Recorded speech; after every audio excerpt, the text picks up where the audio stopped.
Hello, my friends. Angelique Weiley here, and today's topic that we're going to talk about is transportation negotiations. Now, this is something that you should be doing every year. You want to be seeing your return on your investment. You want to be seeing if there is any cost savings that you can bring your company year to year. You do not want to let this go for a couple years in a row and not be looking at your costs. So I'm going to help you get started and what you need to do and how you need to approach your carriers. And let's get started right now. So the first thing that you're going to want to do is pull all of your data from last year. And if you can, pull your data from the last 2 years. Then that way you can look at the last 2 years side by side right next to each other. You can compare your volumes of what you've shipped last year compared to the year before. And then you can compare the rates that your carriers had given you for the last 2 years. And you can see, did they have it? Was there an increase? Was there an increase in fuel? Was there an increase in your volume? And you can kind of compare how the growth of your company is doing. Are you growing in volume and shipments? And then you can just kind of say, are your sales growing as well? So you really want to pull the data. Now, your carriers should be able to pull this data for you. You should be able to just give them a call and say, I need this information in a spreadsheet. This is how I want it laid out. And they should be able to pull that for you, no problem, pretty quickly. So don't do the work yourself. Have them do it for you. And that's why you hire them. So very, very important to make sure that you pull all that information together. Now, a lot of people get a little bit scared about the word partnership when they talk about your relationship with your carrier. People think, I don't want to get too close to my carrier. This is just a business relationship. We don't want to have a partnership.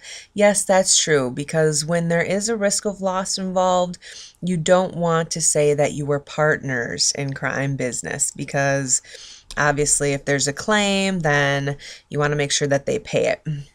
But you want to have a partnership enough to where you let them know everything that they need to know about your business, because they need to be able to quote your business and they need to be able to tell you and give you the best price. So you don't want to hide anything from them. You want to be honest with them. You want to tell them, who, as much as you can about your company, what the products you are shipping, all the destinations that you ship from and you ship to, any special handling. Do you have to ship via refrigerator, or do things need to not be double stacked? Just making sure that all your special handling characteristics are recognized, what your service expectations are from them. Like if you deliver to hospitals and they have to have it by a certain time because of surgeries, you want to make sure that they know all of your special requirements.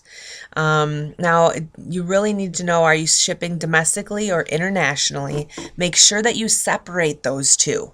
Because they're two completely different classes. And when you do an RFQ, which is your request for a quote, you want to make sure that you are separating out all of your modes of transportation, whether it's trucking or rail or ocean. So just make sure that you're splitting those up. You do not want to do one RFQ for everything wrapped up. You want to have 3 to 4 different carriers selections for each of those types of modes. Obviously, you're going to need to know what your class rating is for your products.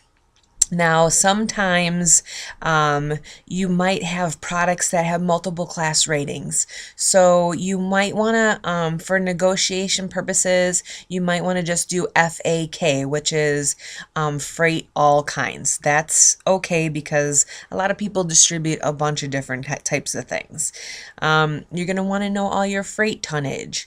You want to know what your transportation spend for each category of your transportation service. So last year I spent blah, blah, blah, or last year I shipped so many tons, or last year I shipped so many you know, 20-foot equivalent containers via ocean. You want to be able to let them know what you shipped last year.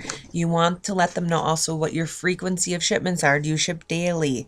Do you ship every single day from Germany to China? You know, you want to make sure that you let them know what your frequency is. How quickly does your company pay its freight bills is so important, because they want to get paid, because they are out the money. They're paying it to, the ocean carriers or the trucking company. So you want to make sure that they can rely on you. What your expected pickup times and pickup windows are. Do you have a very strict 1 hour pickup window like a Walmart would have? What is your freight volume by your shipping lane? Do you ship prepaid or collect freight? You want to present all of this information fairly to the carriers, because they want an honest assessment and an honest look at your business. So, draw this all out in a proposal. Make sure that you choose, anywhere between 2 to 4 carriers for each mode of transportation that you're sending out an RFQ to. And make sure that it's a formal document. Present it to, the carriers professionally. There are RFQ templates online, so grab one. It can be anywhere from a few pages to sometimes, up to 20 pages, depending on the complexity of your business. Sit down and have a meeting with your carriers. Let them know the expectations of what you're looking for back from them. And then of course you need to decide on your insurance needs. Are you going to be carrying the insurance? Are you going to be asking them, for some kind of help with the insurance? And then make sure that you understand what their fuel charges rules are.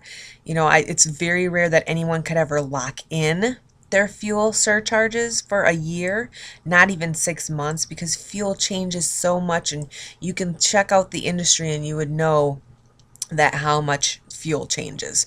But that's something that you want to have a conversation with your carriers as well. Make sure that they understand your product, the density of your product. Is it enormous volume, but that's very lightweight and bulky, or is it very heavy and dense? Make sure that they understand, absolutely everything about your business, because it all is a factor of what they're going to charge you. And then take that. Now, take those RFQ results and compare them to each other, but also really understand the carrier. It doesn't always have to be about money, who's the cheapest. You also want to make sure you have quality. You don't want a carrier that's going to show up late every day, but they were the cheapest option. Of course, they're the cheapest option for a reason. So when you're going through your RFQ results, make sure you look at apples to apples. Are they going to be good for me? Are they going to be good for the customer? And then also, if you're shipping internationally, make sure you have some amazing customs brokers out there that work well with your carriers you have chosen. So if you've chosen 3 to 4 ocean container lines, make sure that your broker will work with those container lines and that they will work within your means. I'm going to have another video soon, more about international shipping and customs and brokerage, but this all kind of ties together. So, especially if you have a trucking company that you want to use on the domestic side of your international shipment, make sure that your customs broker is very clear on the USA side that I'm using this trucking company, and they're more than willing to work with your carriers.